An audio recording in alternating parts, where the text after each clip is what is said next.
Number 14 on the list is really talking about what I learned today. You know, having a growth mindset is like having a lifelong learning strategy.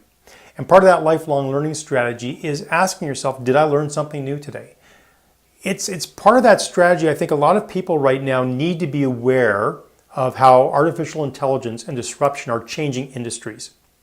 If you're that person like me who's sitting down at 52 years old and saying to yourself, you know, I'm too old to retrain, I want to keep making the same money I'm making, I don't have time, my kids are getting older, they're more demanding, I've got my friends, I've got these things I want to do, I just don't have time for training.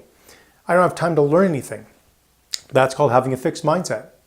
And if you allow yourself to do that every day, well, a month will go by, a year will go by, 10 years will go by, and you're right. You didn't make time for training. It wasn't top of mind. You are exactly where you probably should be.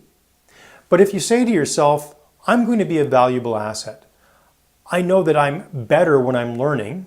I know that it's exciting to learn new things. I know that my own self-worth and self-esteem go up when I learn new things. So if I make it a point to learn something new every day, it is amazing to go back over the course of a month and a year and look at all the things you learned, like just the small little details. Maybe you're learning how to code, which is complicated.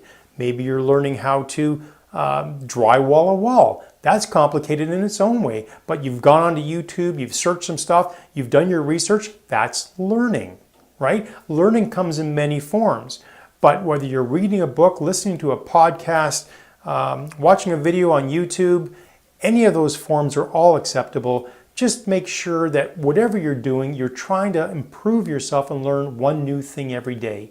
It's not that hard. You just have to cut out the time, carve out the time to do it.